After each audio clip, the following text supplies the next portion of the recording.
ఆంధ్రప్రదేశ్ రాష్ట్ర వ్యాప్తంగా నామినేషన్ల ప్రక్రియ ముగింపు అయినటువంటి సందర్భంలో ప్రచారం అంతా కూడా జోరుగా సాగుతున్నటువంటి నేపథ్యంలో ఇంతవరకు కూటమికి సంబంధించినటువంటి నాయకులందరూ కూడా ముఖ్యంగా భారతీయ జనతా పార్టీకి సంబంధించిన దేశ నాయకులు, రాష్ట్ర నాయకులు వీరందరూ కూడా కలిసి సమావేశం అనేటటువంటి ఒక చిలకలూరుపేటలో మాత్రమే జరిగింది. వేరే పార్టీలకు ముఖ్యంగా జగన్మోహన్ రెడ్డి గారు ఒక పక్కన ప్రచారంలో దూసుకుని పోతున్నటువంటి నేపథ్యంలో అనేక రకాలైనటువంటి విషయాలన్నీ కూడా ప్రజలతో పంచుకుంటున్న నేపథ్యంలో చంద్రబాబు నాయుడు, పవన్ కళ్యాణ్ యొక్క మాట తీరు కనుక చూస్తే కేవలం జగన్మోహన్ రెడ్డి గారి మీద వ్యక్తిగతమైనటువంటి నిందారోపణలు చేయటం తప్ప, లేదా వారి వ్యక్తిగతంగా వారిని దూషించడం తప్ప, రాబోయేటటువంటి 40 రోజుల్లో 30 రోజుల్లో మేమే రాబోతున్నామని ఒక ఆశాజనకమైనటువంటి అబద్ధాలు చెప్పడం తప్ప ఇంతవరకు కూడా కన్స్ట్రక్టివ్గా మేము కనుక అధికారంలోకి వస్తే ఈ ప్రత్యేకమైనటువంటి కార్యక్రమాలు మేము చేసి చూపిస్తాము, ఇంతవరకు కూడా జగన్మోహన్ రెడ్డి గారు హ్యూమన్ రిసోర్సెస్ డెవలప్మెంట్ కోసం వారు చేసినటువంటి కార్యక్రమాలు కానీ, లేదా విద్య విషయంలోనూ వైద్య విషయంలోనూ వారు చూపించినటువంటి అద్భుతమైనటువంటి ప్రగతి కానీ దానికంటే మించి మేము ఈ రకంగా చేయగలుగుతాము, మా దగ్గర ఈ వనరులు ఉన్నాయనేటటువంటి చెప్పడంలో కంప్లీట్గా చంద్రబాబు నాయుడు అనే కంపెనీ ఫెయిల్ అయినారు. ఇవాళ మనకు అందినటువంటి సమాచారం ప్రకారం నరేంద్ర మోడీ గారు ప్రధానమంత్రి హోదాలో రేపు 3, 4 తేదీల్లో ఆంధ్రప్రదేశ్ రాష్ట్రంలో పర్యటిస్తున్నట్టుగా మన దగ్గరకు సమాచారం వచ్చింది. సో ఈ మన చంద్రబాబు నాయుడు గారు, పవన్ కళ్యాణ్ గారికి సంబంధించిన ఆ 2 పార్టీలతో భారతీయ జనతా పార్టీకి సంబంధించినటువంటి ప్రముఖ నాయకులందరూ కూడా మాట్లాడుతున్న సందర్భంలో కలిసికట్టుగా వారు చేసేటటువంటి ఒక యునైటెడ్ సభ ఏదైతే ఉందో అది రేపు 3, 4 తేదీల్లో ఆంధ్రప్రదేశ్లో జరిగే అవకాశం ఉన్నదనేటటువంటిది మన దగ్గరికి వచ్చిన సమాచారం.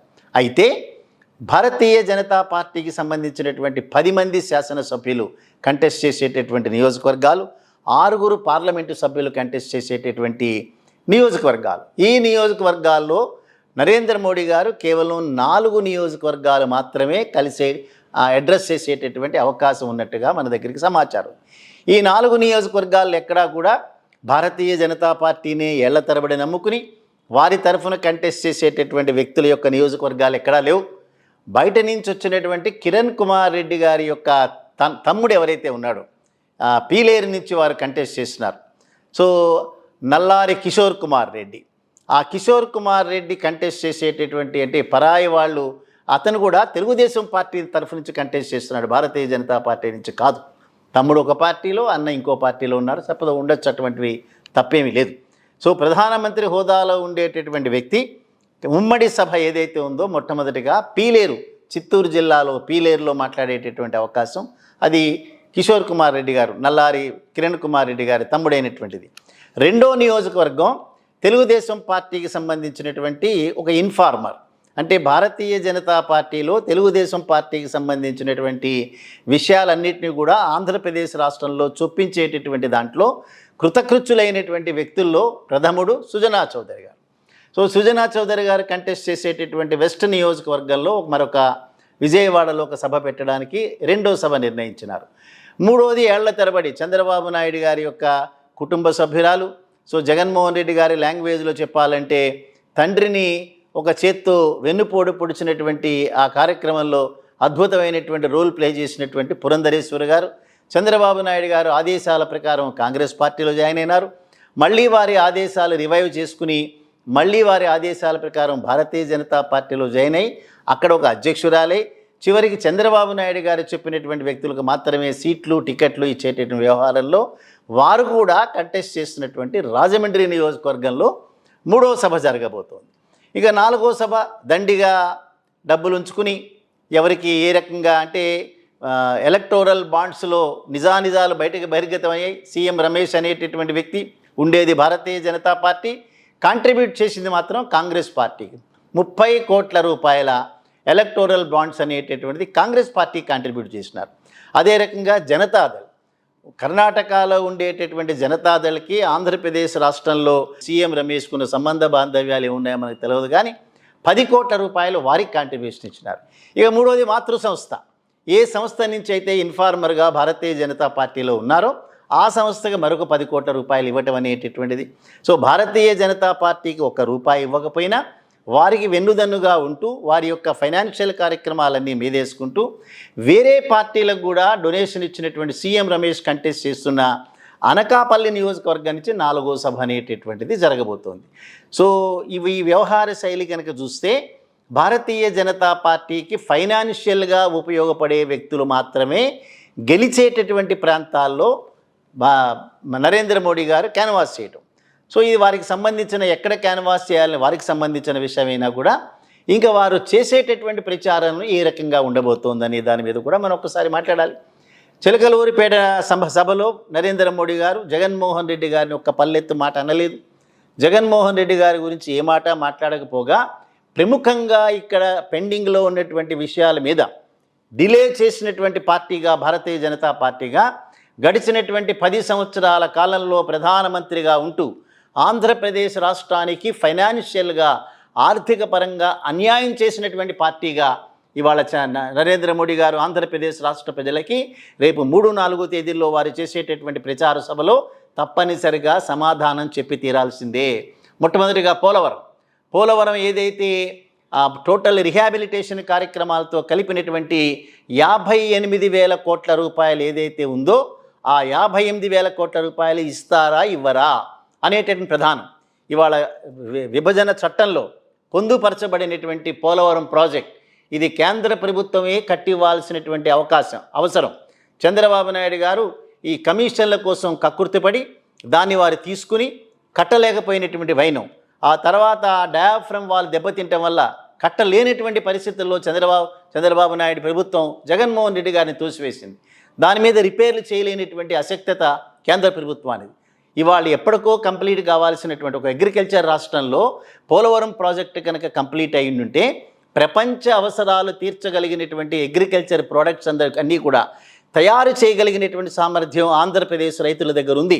అయినా సరే వాళ్ళని అశక్తులు చేసి పోలవరం ప్రాజెక్టు లాంటి ప్రాజెక్ట్ ఇవ్వకుండా, సరైనటువంటి సహాయం ఇవ్వకుండా కట్టివ్వాల్సినటువంటి వారే ఆంధ్రప్రదేశ్ రాష్ట్ర ప్రభుత్వం మీద నెపం వేయటం, అదే రకంగా కట్టివ్వాల్సిన రిహాబిలిటేషన్ కార్యక్రమాలు కంప్లీట్ చేయకుండా ప్రపంచంలో ఏ ప్రాజెక్టు కూడా కంప్లీట్ కాదు.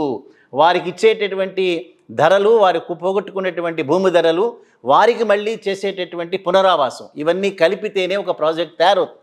సో ఆ 58,000 కోట్ల రూపాయలు ఎందుకు ఇవ్వలేదో నరేంద్ర మోడీ సమాధానం చెప్పాల్సిందే. నరేంద్ర మోడీ గారు ప్రధానమంత్రిగా పోలవరం ప్రాజెక్టు డిలే అవ్వడానికి బాధ్యత మీద వేసుకోవాల్సిందే. తప్పనిసరిగా వారి దగ్గర నుంచి ప్రజలు ఇది ఆశిస్తారు. రెండోది మనం చూస్తే రాజధాని.